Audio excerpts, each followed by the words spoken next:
এই মুহূর্তে সরস্বতী পুজোর পুষ্পাঞ্জলি দেওয়া শুরু হচ্ছে প্রতি স্কুলে স্কুলে। শিক্ষক শিক্ষিকারা চলে এসেছে, কিন্তু ওনার সাঙ্গপাঙ্গরা এখনও বাড়িতে সাজুগুজু করছে।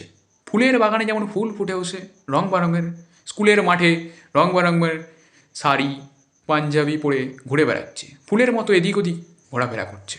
ব্রাহ্মণ ঠাকুর সবার হাতে ফুল গুজে দিয়ে মন্ত্র বলা শুরু করছে। একই আমি সবার মনের কথা শুনতে পাচ্ছি। ওই ওই ওই ম্যাডামটা বলছে রমিকা ম্যাডাম আজকে লাল শাড়ি পরে এসেছে। কোথা থেকে জানতে পারলাম আমি আজ লাল শাড়ি পরে আসছি?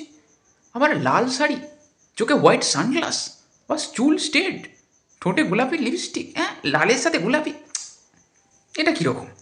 হ্যাঁ হাতে চুড়ি, আবার সোনার বাবা। ম্যাডাম তো বড় লোক দেখছি, রমিকা ম্যাডাম তো বড় লোক দেখছি। পাশেই দেখতে পাচ্ছি বঙ্কু স্যার কিছু একটা বলছে মনে মনে। বউটা গেল তো গেল বাপের বাড়ি, বাচ্চাটাকে নিয়ে যেতে পারতো।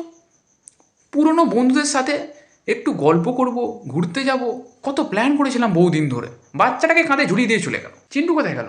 বাবা চিন্টু, এই চিন্টু, বাবা চিন্টু, ওই দীপঙ্কর স্যারের কোলে উঠে গোপ ধরে টানছে। বাবা চিন্টু চলে চলে। এই পাশে আমি শুনতে পাচ্ছি, কি ক্লাস 5-6 ছেলে হবে, মায়ের কাছে প্রার্থনা করছে যে আমার ভুল হয়েছে, মা আমার ভুল হয়েছে, আমি সরস্বতী পুজোর আগে টককুল খেয়ে নিয়েছি, আমার বন্ধুটা আমাকে খাইয়েছে জোর করে 2টো কুল, তারপরে একটু ভালো লাগতে আমি আরও 8-10টা খেয়ে নিয়েছি। আমি প্রমিস করছি আর খাবো না, প্লিজ এইবারটা ক্ষমা করে দাও। 9-10 ছেলেদের দেখতে পাচ্ছি, তারা বলছে টুম্পাকে সবুজ কালারের শাড়ি পরে আসতে বললাম কাল, কিন্তু ও কীরকম পরে এসছে? পিঙ্ক।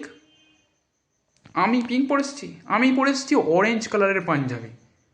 ও আমার গার্লফ্রেন্ড না অর্ণবের গার্লফ্রেন্ড? দুজনের একই কী করে ম্যাচ হয়ে যাচ্ছে?